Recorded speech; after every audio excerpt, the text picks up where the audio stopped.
today we're going to look at section 3.7, which is on evaluating determinants and applying Cramer's rule.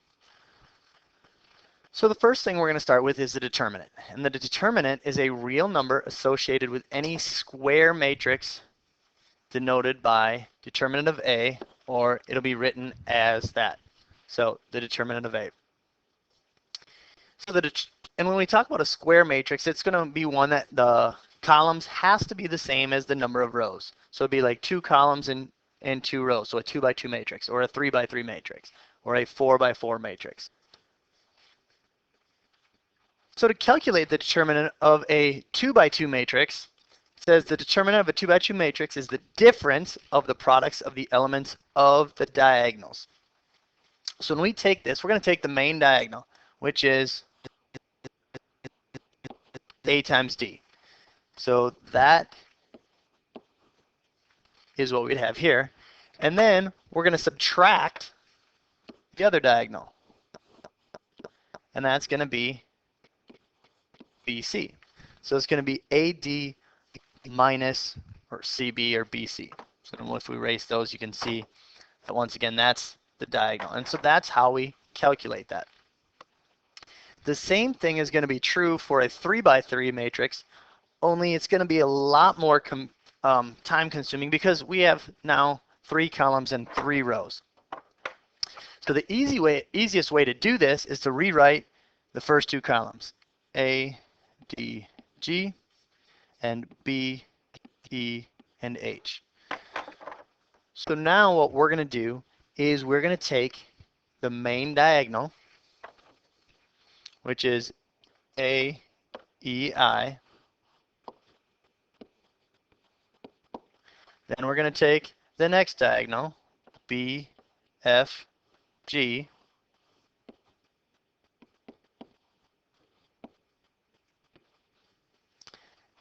And then the next diagonal, which is C, D, H. Okay. And we're going to add those together. Then we're going to go the other direction, just like we did before. So now we're going to go the opposite direction. We're going to go and subtract these. So it's going to be GEC.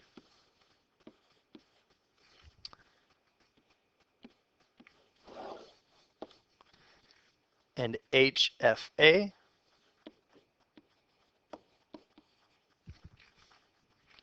And IDB.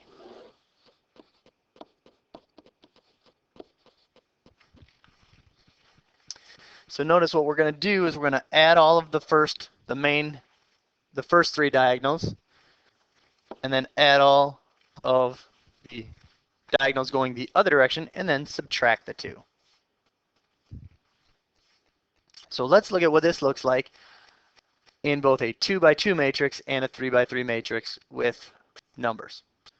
So again, the 2 by 2 is the easy one. 6 times negative 4 minus, and then we go the other direction. 1 times negative 2. And so when we evaluate this, it's going to be negative 24 plus 2, which is negative 22. So the determinant in that one is just negative 22. Now if we do a 3 by 3 matrix, once again, I'm going to write those 4, 1, 2, that first column, and I'm going to rewrite the second column. And now I'm going to do the diagonals. And so 4 times 1 times 3 is 12. And we're going to add 2 times 2 times 2 is 4. And 2 times 2 times 2 is 8. And we have 2 negative signs, so that's going to be positive. And then we have 0, 1, and 5. We multiply those, and we get 0. Then we go the other direction. 2 times 1 times 0, that's going to be 0. 5 times negative 2 times 4 is going to be negative 10, and 4 is negative 40. And then 3, 1, and negative 2. And that's going to be negative 6.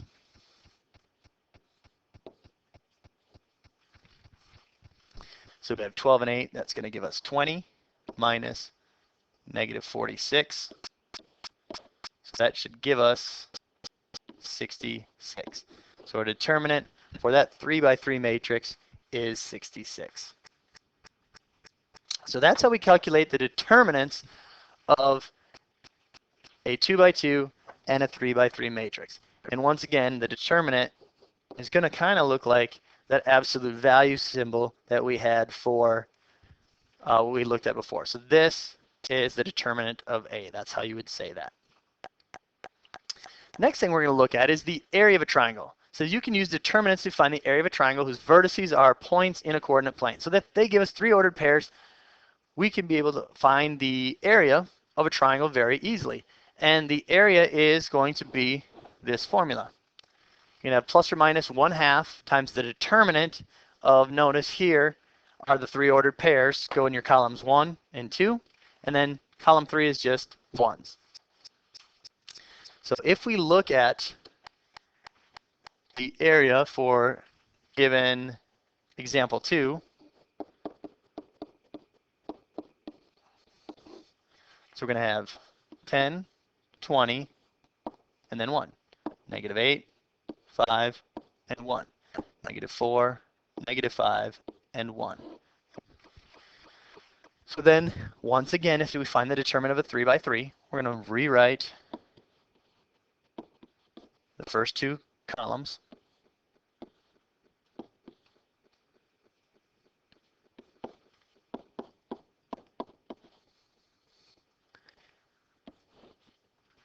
And so if we take the first 3, that's going to give us 50. Then the next one is going to give us negative 80. So we'll go minus 80. And then we'll go 40. Now we're going to go the other direction. Negative 4, 5, and 1, we multiply those, we get negative 20. 5, 1, and 10, we get 50. 1, negative 8, and 20, we get negative 160.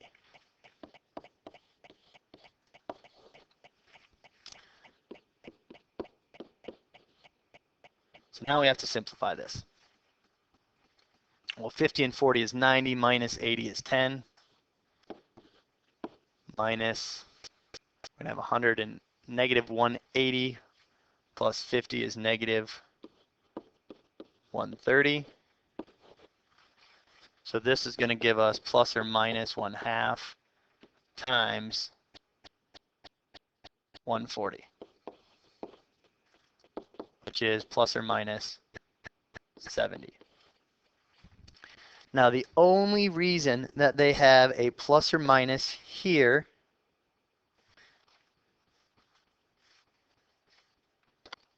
is that we need to make sure that the answer is always positive.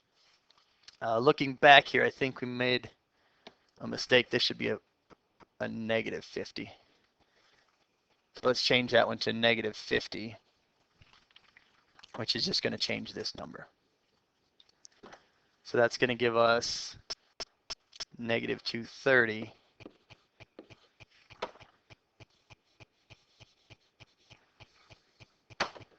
So that's going to be 240, and then half of 240 is 120. So when we look at A, the area is going to be 120, and what are our units here? They don't give us the units on it, but it would be units squared because it's an area. So our area in this case is 120 square units. Oh, they do say it's in miles, so miles squared.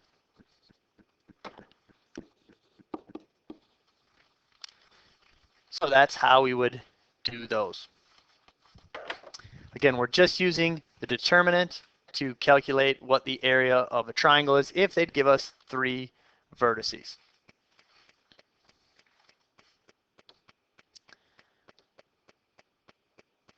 All right, so here are 4 guided practice questions.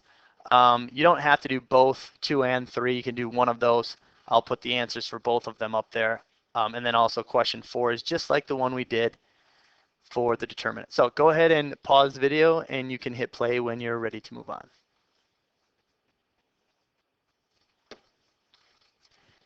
And here are the answers to the 4 guided practice questions. Notice when we do the determinant, it's just a number. So number 1, we had 15, and 2 and 3, those 3 by 3 matrices, we got negative 21 for 2 and 470 for 3. And then the area of this triangle is going to be 34 square units. Now notice here we had negative 68, but because that's negative, we're going to turn it to a positive. That's really the only reason we have that plus or minus there for the area, just because we know that the area has to be a positive number. So when you use the vertices, no matter what, your area must be positive. All right, and the last thing we're going to look at today is Cramer's rule. And we're going to do this for a 2 by 2 matrix and a 3 by 3 matrix. Now Cramer's rule is it's a method of solving a system of linear equations. So far we've talked about graphing, we've talked about substitution, we've talked about elimination. Well, Cramer's rule is another way to solve a system of equations. And so we're going to look for the equations. We're going to write the coefficient matrix. And if we look at this, basically we're just taking the coefficients of that. So it's A, B, and C, D. That's our coefficient matrix. The first equation gives us our row 1. The second equation gives us our row 2. And when we do Cramer's rule for a 2 by 2 matrix, we're going to take the determinant of this for x and this for y. So that's how we find x. It's the determinant of EF, which is our answers for column 1, and BD, which is our y values for both of those. And then if we look at the second one for y, it's AC in the first column, that's our x's, and EF, which is our answer for those. So that's what we're going to do when we look at how to find or how to use Cramer's rule to solve a system of equations. So we're going to say x equals. And if we start by looking at the coefficient matrix, so let's start by writing the coefficient matrix.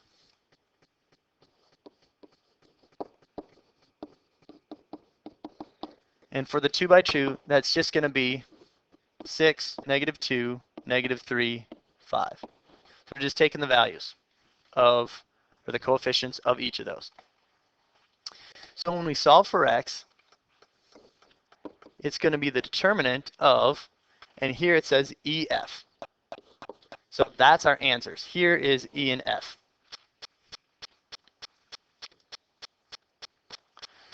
So it's going to be negative 16 and 16. And then B and D is our y values. It's going to be negative 2 and, oh, not D, negative 2 and 5. And that's going to be over the determinant of A. Well, we can find the determinant of A, again, by doing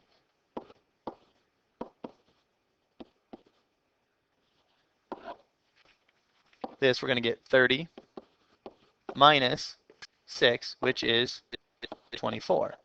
So it's going to be over 24. So now for x, we really have to define the determinant. So we're going to take those numbers, find the determinant. So we have 16 times 5, and it's going to be negative 80 minus 16 times 2, which is negative 32, and it's over 24. So we have negative 80 plus 32, which is going to give us 112. So that divided by 24 is going to equal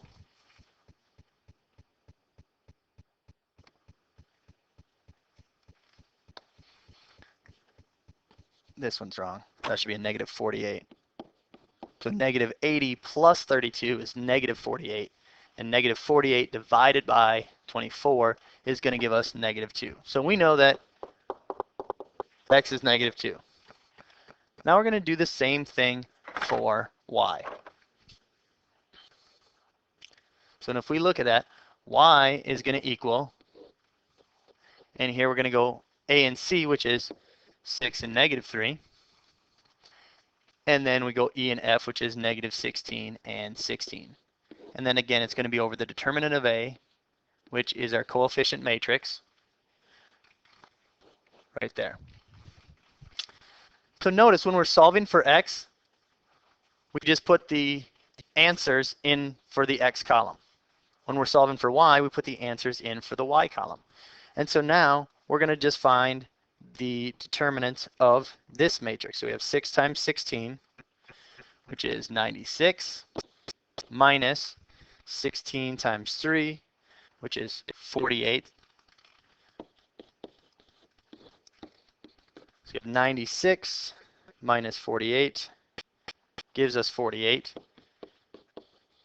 And we divide that by 24, and we get 2. So Y equals 2, which means our solution is negative 2, comma 2. So there's the solution. That's how we use Cramer's rule to solve a system of equations if we're using a 2 by 2 matrix. Now, again, you could solve this by graphing, you could solve it by elimination, you could solve it by substitution. Here's another method to solve the system of equation, and it's called Cramer's rule.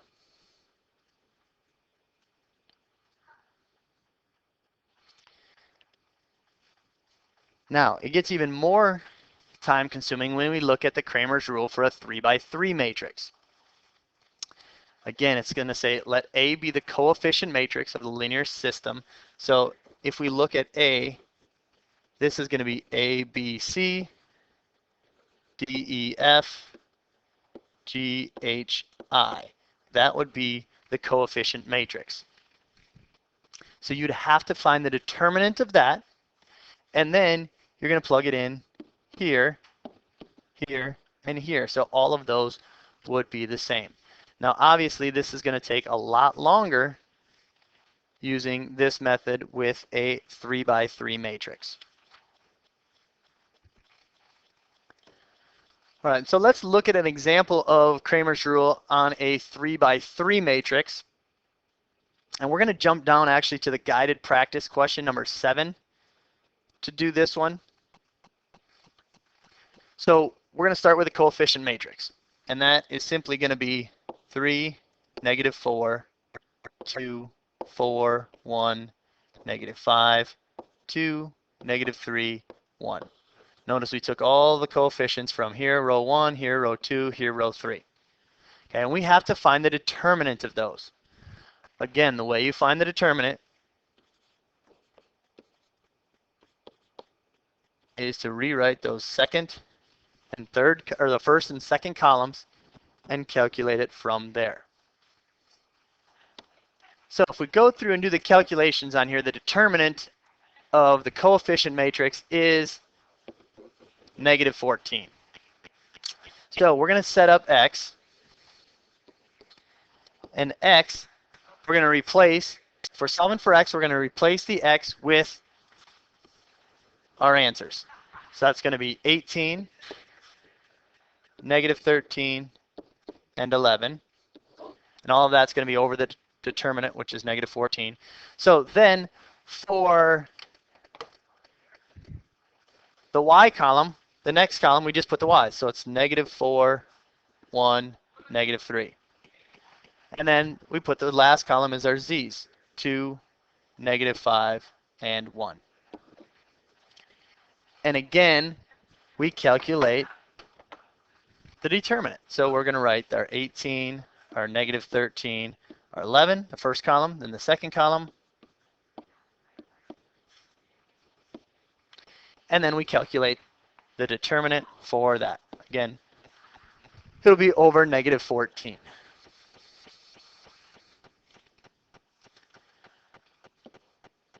So the first one will be 18, and then we'll have 4 times 5 times 11, which is 220, and then 2 times 13 times 3, gives us 78. Then we subtract the other diagonal. So 11 times 1 times 2 is 22. 3 times 5 times 18, and we get 270. And then we get 1, 13, and 4, which is 52. And so then we just add them up and simplify this. So we have 18, 220, and 78. That's going to give us 316 minus 22 plus 270 plus our 52, which is our 344. And we're going to subtract the 2.